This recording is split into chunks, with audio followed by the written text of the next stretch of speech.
Hey guys, this is the scariest video I think I've ever made. It's because I'm getting really vulnerable and really raw, and it's something that, like, it's not that big of a deal, I don't think, to anyone else, but it is a big deal to me. And that is my hair. And I've always had insecurities, I suppose, with my hair. I've always been self-conscious about it. I've never liked it, and I will tell you the story in this video of why. This is a wig. I've owned that. I've told people in videos that I wear wigs and hair pieces, and like my first business was hair extensions because I've always loved fake hair. But there's a reason for that. So I'm going to get vulnerable and I'm going to talk about that today.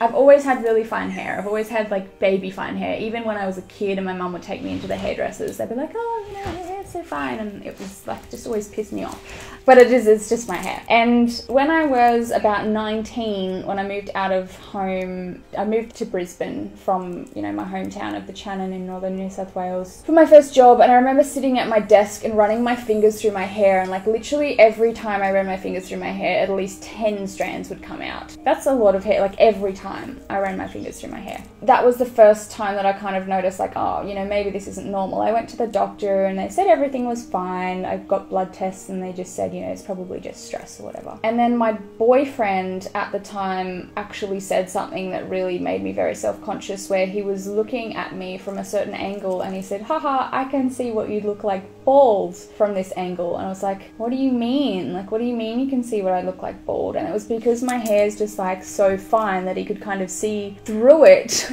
for what the outline of my head would look like at a certain angle. I can't remember, like I think my hair was like up on a pillow or something. And so that was my first little thing of like, oh, you know, maybe this is a problem, you know, maybe this isn't normal. And so then I started looking at, like, you know, thickening hair shampoos and treatments and like tablets to take to grow your hair. And like, I reckon over the last 10 years I've probably spent thousands of dollars on anything that anyone could recommend to me to make my hair thicker or grow. Like, hairdressers have recommended me all of these like 3-step treatments that cost like $500. I've used Naloxone, was awful, made my hair fall out more. And then I discovered hair extensions, obviously, when I was in my 20s, and the first time I had them applied, I was like, wow, this is amazing, I can actually have normal looking hair. And I was like stoked and I was obsessed with them, and I obviously worked for me, and I grew a massive, I'm holding this comb, a massive, or, you know, 3 stores out of that in my own wholesale range, because I was so passionate about hair extensions, because they changed my life, and I felt like, you know, a normal, confident, successful, pretty girl with nice hair. Until there came a point where I couldn't wear them anymore, because my hair continued to get thinner and thinner and thinner and thinner, like every year basically.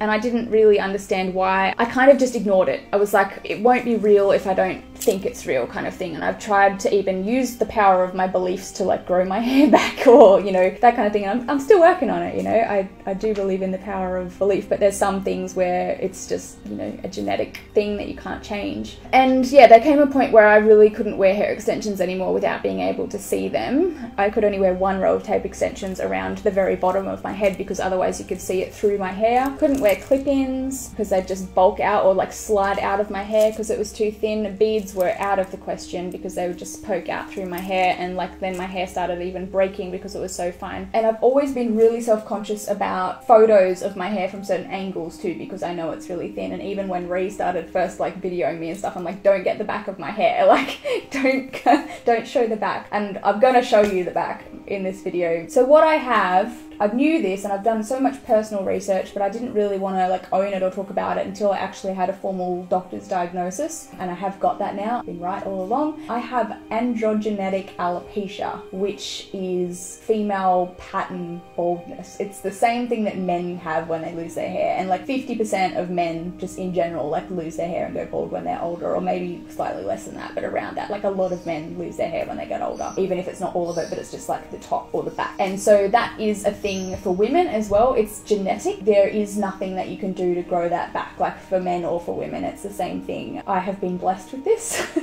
because I like to look at the positive in everything, even though things that suck, I've just taken it as a, well, it's going to teach me that, you know, beauty's really not on the outside, you know, and I need to now work on, I'm going to get emotional now.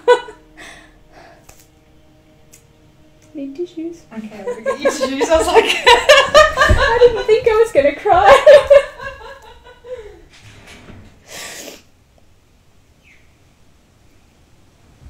I was like, do I hug you? What do I do? No, keep filming. Thank you, Ree. I didn't think I was going to cry. I need to work on loving myself for who I am more than what I look like on the inside. And it's something that I have been working really hard on, but it's a big thing, like, to accept and to like that I'm going to lose my hair and it's only going to keep getting worse. Like the way that androgenetic alopecia works is that every time you lose hair in the natural hair cycle, it grows back about half as thin until it gets to a point where that hair strand just doesn't grow anymore. For women, it's usually not the same as men, and there's different kinds of alopecia. Like some you can grow your hair back if it's like a patch, or there's different styles, but the type that I have is just not. And yeah, for men it's kind of like it will be like one whole part. For women it kind of doesn't work like that, and it just keeps getting thinner. So I could still end up with like having hair, but it's just gonna look like really stringy and gross, and I already feel like it's like that now. So I don't know if anyone else has this, but I've always had this feeling my whole life where I'm like, fuck it, I'm just gonna shave my head. Like I've talked to a lot of girls, even when I used to do hair extensions, they're just like, oh my god, hair's so, you know, so much effort, like it would be so much easier to just shave my head. And for the last few years I've been tempted to do that, but shave for a cure and raise a lot of money. And so I've decided that this year I'm actually gonna do it. I'm petrified, I'm fucking shit scared about it, but I know it's just hair and it'll, you know, it'll grow back. But I also think that it's probably time that I embrace the short hairstyle. I've always loved having long hair. I've always thought long hair is sexy and feminine and pretty. That's why I loved hair extensions so much. But I think it's time to like just own it, and I'm gonna cut it all off. I'm gonna show you my hair now without the wig.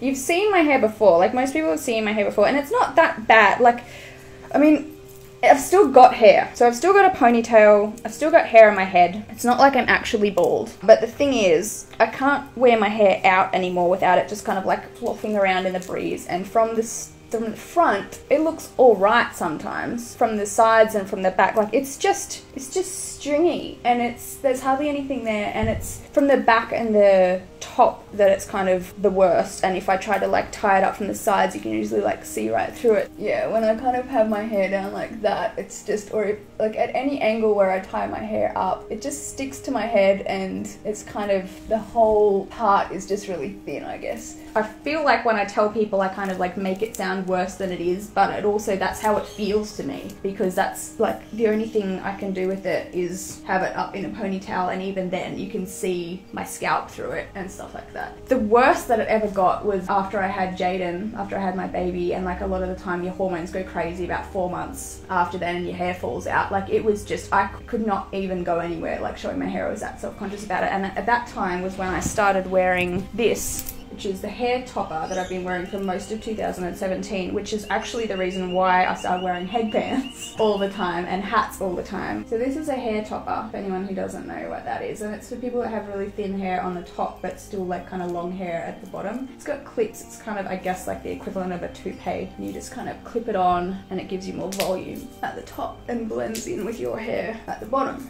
However, I felt like you could always still tell that this part didn't really look very natural. So, and I've always loved headbands and hats anyway, so I started wearing them just to kind of cover that bit, and so that I still felt like I had hair, but it's still really thin. And it's got like a lace thing, so it looks like you've actually got a scalp at the top, or a normal kind of part. But then I always wanted to have a fringe, and so that's why I got that. That wig that has a fringe, because I wanted to have a fringe, and I don't have enough hair to have a fringe. That's just, it's going to be the most wispy fringe you've ever seen in your life, probably. So I've decided I'm going to cut all my hair off. I'm going to get one of my clients to do it, and we're going to raise a lot of money for blood cancer, leukemia. I'm definitely going to sell a course or one of my programs or something, and like all of the money, or I'm going to launch something new, I don't know what I'm going to do yet, but all of the money that I raise from that is going to go towards Shave for a Cure. I don't know if I want to shave my whole head. I may keep like some kind of short bit on top if it works. I don't know if it's going to look any good or not. I'm going to trust the hairdresser, but we're definitely going to live stream it and see how much money we can raise and turn my self-consciousness into something beneficial for others and myself, because then I'll just own it. I've always wanted to like shave my head just to see what it's like, so gonna do it. So I guess thanks for joining me. I know to some people it may not seem like that big of a deal, but to me it is, and it always has been, and there's just nothing I can do about it other than own it. So that's what I'm doing as I brush my hair down over my face. I'm so weird. Thank you for watching and listening to me be vulnerable. It's been a big deal for me to share this, so it's out there now.